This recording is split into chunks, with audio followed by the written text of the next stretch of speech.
Why, hello, and welcome back to another Facebook Live session. I am Dr. Chris Carr, Pittsburgh Chiropractic and Wellness, and I'm really looking forward to sharing with you today's message, and that is all about supplements. 5 tips today I'll be talking about on how you could tell if your supplements are good for you, if they're bad for you, what to look for, and why you should run for the hills. I got this idea for this topic because I get questions all the time in the office, but I had a patient recently reach out on Facebook, was asking me some questions about it. So Michelle, this video is for you, and I hope you find it resourceful. So what can we do? The supplement industry, it is a huge market. Roughly about 68% of the U.S. takes supplements. 84% of the U.S. are confident in the industry, which is scary because I would be in that 16% that is definitely not confident in what is out there, what we're putting in our bodies. It's about a $30 billion per year industry. Big money.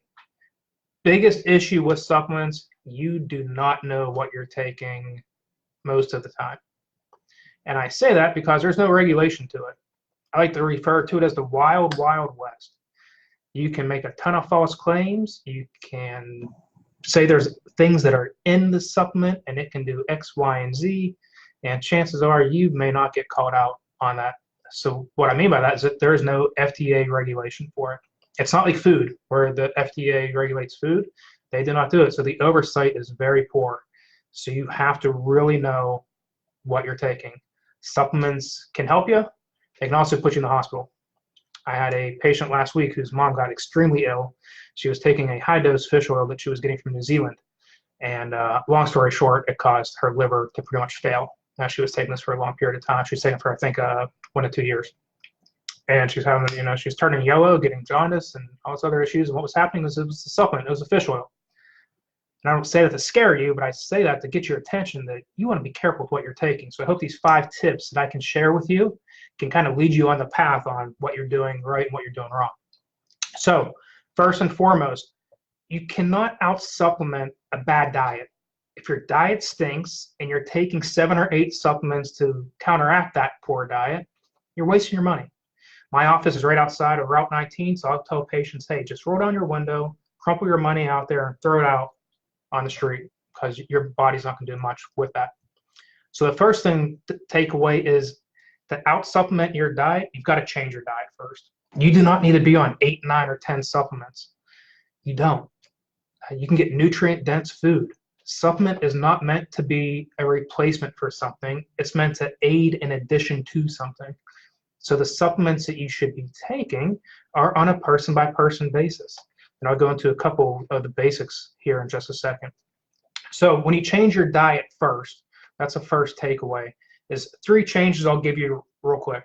Number 1, what I would have you do is make sure all the protein you're putting in your body, whether it's meat, chicken, pork, etc., if you're eating any of that stuff, if you're not a vegetarian or a vegan, go organic as much as possible. There is a ton of pesticide and herbicides in food, growth hormone, antibiotics, especially within your protein sources.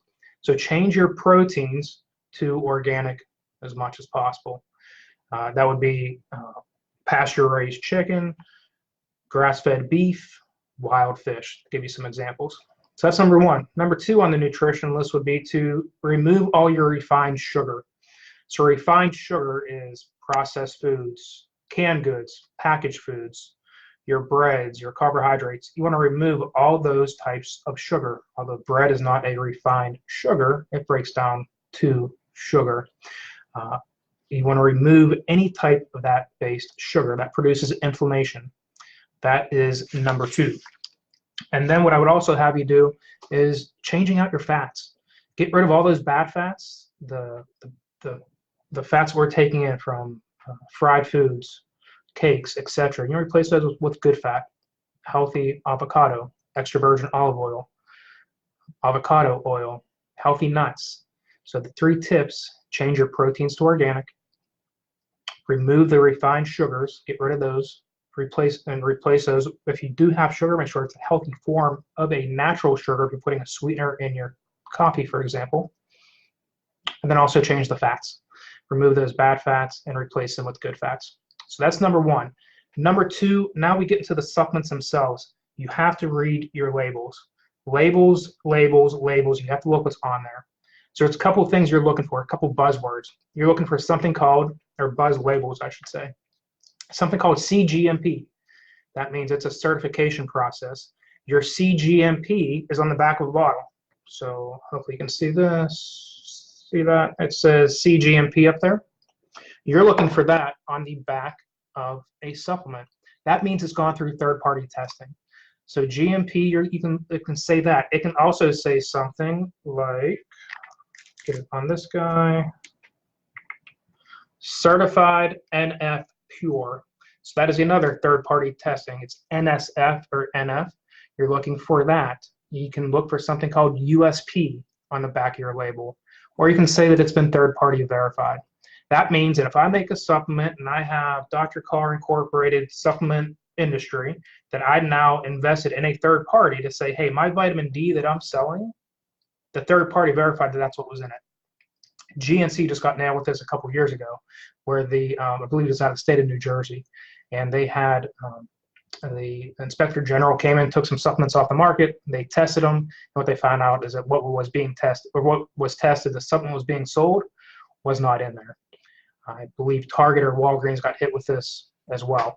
So when you get that third-party testing, they're testing your supplements to make sure that what they're saying is in the bottle is actually in the bottle. So once again, that third-party testing can be CGMP certified, it can be USP, or it can be NSF. And you're looking for that on the back of the bottle. And trust me, if the supplement's gone through that hassle to get it done, they will label it because it's not easy to do. Number three, on the bottom of your bottle as well, you're going to see something called other ingredients. So other ingredients is a ton of stuff that they can put in that they don't necessarily want you to really look on the back of the label, so they'll just list it out. So they're binders, they're fillers, they're artificial sweeteners.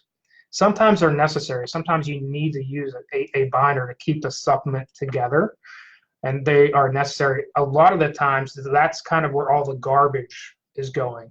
So you want to look into the other ingredients and see what those other ingredients are. Are there artificial sweeteners in there?